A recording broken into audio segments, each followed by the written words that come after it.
কিছুমান মানুহৰ সিমেনত ইনফেকশন হোৱা দেখা যায়। ইনফেকশনটো কিহৰ কাৰণে হয়?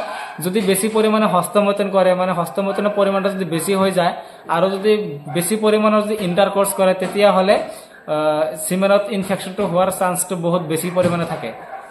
বন্ধুসকল, আজি মই আপোনালোকক সিমেনৰ বিষয়ে দুই এষাৰ ক'বলৈ চেষ্টা কৰিম। যেতিয়া ডক্টৰে বীৰ্য টেষ্ট কৰিবলৈ দিয়ে আৰু সেই বীৰ্যত আমি কি দেখা পাওঁ হয়তো আপোনালোকে নাজানে, সো সেই বিষয়ে মই আজি দুই এষাৰ ক'বলৈ চেষ্টা কৰিম। এইটো হৈছে মাইক্ৰস্কোপ, আৰু মাইক্ৰস্কোপৰ দ্বাৰা সেই বীৰ্যটো টেষ্ট কৰা হয়, মানে সিমেন্টটো টেষ্ট কৰা হয়। আৰু আমাৰ ঘৰুৱা ভাষাত বা বীৰ্য বুলি কয়, কিছুমানে স্পাৰ্ম বুলিও কয়। তো সেই যে সিমেন্ট বা বীৰ্য বা স্পাৰ্ম যেতিয়া টেষ্ট কৰো, এই টেষ্ট কৰিলে আমি কেনেকুৱা ধৰণৰ সেলছবোৰ পাওঁ, বা বীৰ্য যিটো সেলছ থাকে বা সিমেন্টৰ যিটো সেলছ থাকে আৰু সেই সিমেন্টটো কেনেকুৱা ধৰণৰ হয়, আৰু সেই বিষয়ে দুই এষাৰ ক'বলৈ চেষ্টা কৰিম। আৰু এই সেলছবোৰ কেনেকুৱা থাকিলে বেছি ভাল আৰু কেনেকুৱা থাকিলে বেয়া, বা নৰ্মাল ৰিপৰ্ট কেনেকুৱা বা এবনৰ্মেল ৰিপৰ্ট কেনেকুৱা, সেই বিষয়ে মই দুই এষাৰ ক'বলৈ চেষ্টা কৰিম। আপোনালোকে হয়তো নাজানে যে বীৰ্যৰ ভিতৰত কি থাকে, কি নাথাকে, আৰু কেনেকুৱা ধৰণৰ দেখাত, বা কেনেকুৱা ৰেপিডলি কেনেকৈ ৰান কৰে বা চলাচল কৰে নে নকৰে, নে মৰা থাকে নে জিন্দা থাকে, মানে কেনেকুৱা বস্তুটো, সেই বিষয়ে মই দুই এষাৰ ক'বলৈ চেষ্টা কৰিম। এতিয়া মই আপোনালোকক সিমেন্টখিনি এটা স্লাইডৰ ওপৰত লৈ মাইক্ৰস্কোপত ভিউ কৰিব চেষ্টা কৰিম বা ফকাছ কৰিবলৈ চেষ্টা কৰিম। তো প্ৰথমতে মই স্লাইডৰ ওপৰত এটোপালমান লৈ এতিয়া মাইক্ৰস্কোপত ফকাছ কৰিম। ফকাছ কৰি মই আপোনালোকক দেখাম যে তাতে কেনেকুৱা সেলছবোৰ কেনেকৈ দৌৰা কৰি আছে, এই বিষয়ে মই দেখাবৰ কাৰণে চেষ্টা কৰিম, বা সেই সেলছবোৰ দেখাবৰ কাৰণে চেষ্টা কৰিম। সো মই প্ৰথমতে এডজাষ্টমেন্টটো মিলাই লৈছো, বা ফকাসিংটো মিলাই লৈছো, ফিল্ডবোৰ চাই লৈছো, কোনটো ফিল্ডত বেছি আছে কোনটো ফিল্ডত কম আছে, সেই বস্তুখিনি মই আগত চাই লৈছো।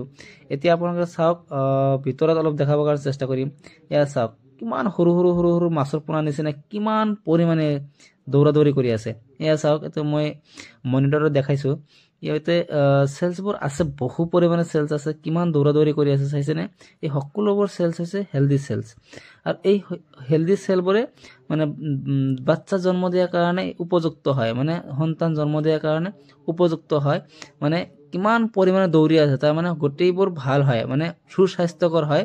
এই সেলবোৰ কেনেকুৱা হয় আৰু কিমান পৰিমাণে স্পাৰ্মৰ সেলবোৰ দৌৰা কৰি আছে, মানে চলাচল কৰি আছে। যিমান পৰিমাণে চলাচল বেছিকৈ কৰিব, আৰু সিমানে স্পাৰ্মৰ সেলবোৰ বেছিকৈ মানে সন্তান জন্ম দিয়াৰ কাৰণে সিহঁতে এক্সাইটেড হৈ থাকিব, সন্তান জন্ম দিয়াৰ কাৰণে সিহঁতে উপযুক্ত হৈ থাকিব।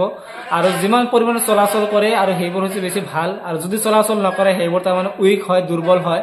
যিমান চলাচল কৰে সিলে শক্তিশালী হয় সেইবোৰ সেল। আৰু যিবোৰ আপোনালোকক যিমানখিনি সেল দেখাইছো, মেক্সিমাম সেলে ইয়াতে চলাচল কৰি আছে, মানে দৌৰা কৰি আছে। তাৰ মানে সেলবোৰ বহুত পৰিমাণে সুস্বাস্থ্যকৰ হয় আৰু ভাল সেল হয়।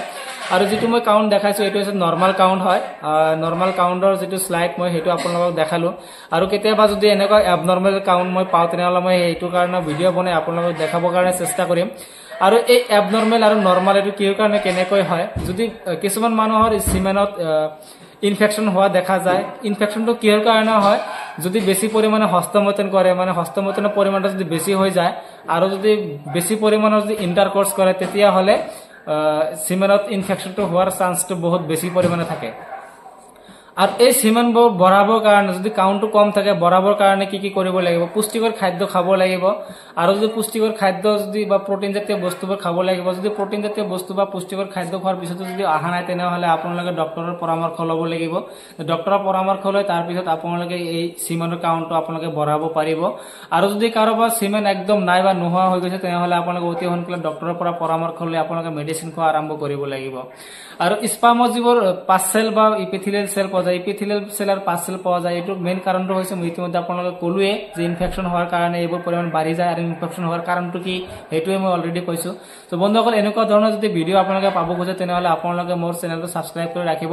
মই এনেকুৱা ধৰণৰ ভিডিঅ' দৈনন্দিন আপোনালোকৰ কাৰণে দিবলৈ চেষ্টা কৰিম। ধন্যবাদ।